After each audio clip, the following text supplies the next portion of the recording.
in 1 Samuel 21 through 24. So David said to Ahimelech the king, what do you have on hand? Give me 5 loaves of bread and whatever you may have. And the priest answered David, there is no common bread on hand, but there is hollowed bread, if the young men have kept themselves at least from women. No, my cat. David told the priest, truly, women have been kept from us in these 3 days since I came out. And the food bags and utensils of the young men are clean. And although the bread will be used in a secular way, it will be set apart in clean bags. I'm reading the Amplified. So the priest gave him holy bread, for there was no bread there, but the showbread which was taken from before the Lord, to put hot bread in its place the day when it was taken away. Now a certain man of Saul's servants was there that day, detained before the Lord. His name was Doeg the Edomite, the chief of Saul's herdsmen. He was the bad guy. David said to Ahimelech, do you have at hand a sword or a spear? The king's business required haste, and I brought neither my sword nor my weapons with me. The priest said, the sword of Goliath the Philistine, whom you slew in the valley of Elah. See, it is here, wrapped in a cloth behind the ephod. If you will take that, do so, for there is no other here. And David said, there is none like it. Give it to me. And then you got to watch who's with you, who's around you, because this guy, Doeg, the Edomite, the chief of Saul's herdsmen, was right there watching and listening. David rose and fled that day from Saul and went to Achish, king of Gath. The servants of Achish said to him, is not this David the king of the land? Did they not sing one to another of him in their dance? Saul has slain his thousands, and David his 10,000s. David took these words to heart and was much afraid of Achish, king of Gath. And he changed his behavior before them and pretended to be insane in their hands, and scribbled on the gate doors and drooled on his beard. Then said Achish to his servants, you see, the man is mad. Why then have you brought him to me? Have I need of madmen, that you bring this fellow to play the madmen in my presence? Shall this fellow come into my house? Chapter 22. So David departed. So David acted mad, like a madman, so he wouldn't be seen, recognized. So David departed and escaped to the cave of Adullam. And when his brothers in his father's house heard it, they went down there to him. Everyone in distress or in debt or discontented gathered to him, and he became a commander over them. And there were with him 400 men. And David went from there to Mizpah of Moab, and he said to the king of Moab, let my father, a Moabite's descent, and my mother, I pray you, come out of Judah and be with you till I know what God will do for me. And he brought them before the king of Moab, and they dealt with him all the while.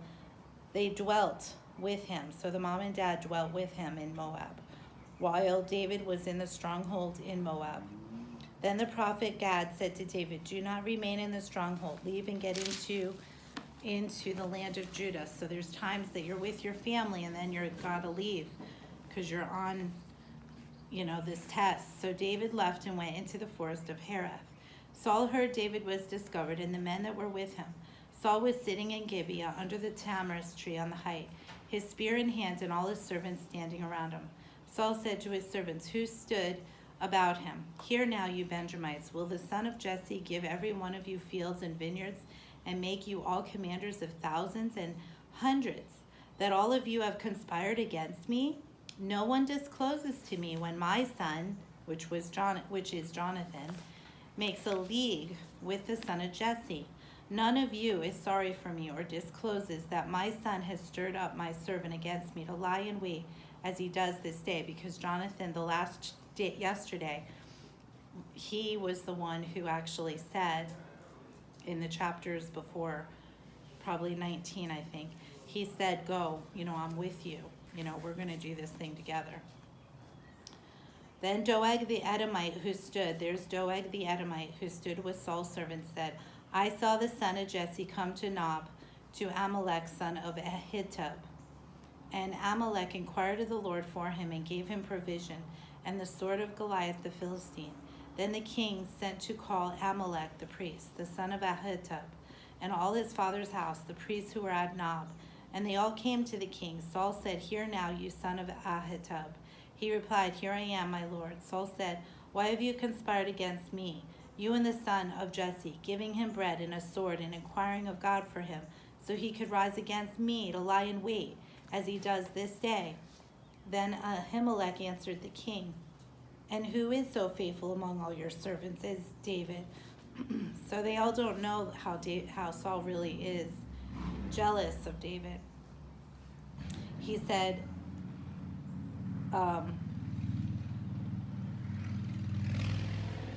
"Who is so faithful among you as David, who is the king's son-in-law?" I mean, he's your son-in-law, and he's taken into your counsel and honored in your house. Have I only today begun inquiring of God for him? No. Let not the king impute any wrong for his servant, or to all the house of my father, or for your servant has known nothing at all this little or much. Saul said, "You shall surely die, Amalek, you and all your father's house." And the king said to the guard that stood around him, "Turn and slay the Lord's priests, because their hands also is with David, and because they knew that he fled and did not disclose it to me." But the servant of the king would not put forth his hands against the Lord's priests. The king said to Doeg, "You turn and fall upon the priest." And Doeg the Edomite turned and attacked the priest and slew that day 85 people who wore the priest's linen ephod. What a sad state. And that man, he was so wrong. He did so wrong, and he's probably in hell to this day. His heart was not right toward God, and he wanted to be looked at by Saul in a way where he would have honor.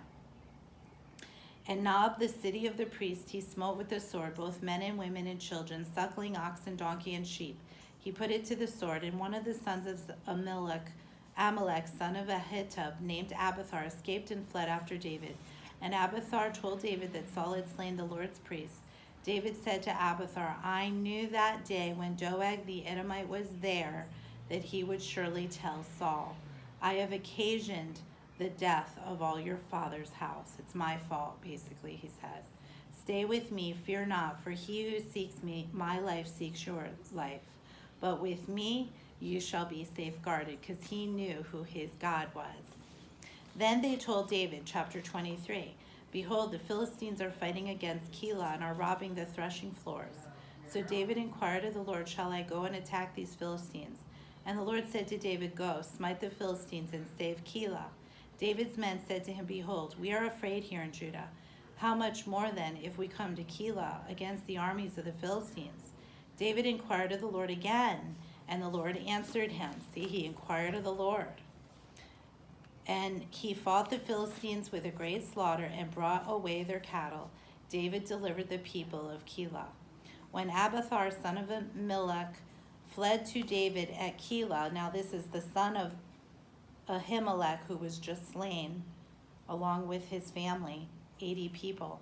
When Abiathar, which is the son of Ahimelech, fled to David of Keilah, he came with an ephod in his hand. He was the only one that got away, the son. Now it was told Saul that David had come to Keilah. Saul said, "God has delivered him into my hand, for he is shut in by going into town that has gates and bars." Saul summoned all the men for war to go to Keilah to besiege David and his men. David knew Saul was plotting evil against him, and he said to Abiathar the priest, "Bring the ephod here." David said, "O Lord, the God of Israel, your servant has surely heard that Saul intends to come and destroy the city of Keilah on my account. Will the men of Keilah deliver me into his hand? Will Saul come down as your servant has heard? O Lord God of Israel, I beseech you, tell your servant." And the Lord said, "He will come down." Then David asked, "Will the men of Keilah deliver me and my men into Saul's hand?" The Lord said, "They will deliver you up." Then David and his men, about 600, arose and left Keilah, going wherever they could go. When Saul was told that David had escaped from Keilah, he gave up going there. David remained in the wilderness strongholds in the hill country of the wilderness of Ziph. Saul sought him every day, but God did not give him into his hands. David saw that Saul had come out to seek his life. David was in the wilderness of Ziph in the wood of Horesh, and Jonathan's Saul's son rose and went into the wood of David to David and strengthened his hand in God. He said to him, "Fear not." Here's that faithful friend. "Fear not, the hand of Saul my father shall not find you. You shall be king over Israel, and I shall be next to you. Saul my father knows that too."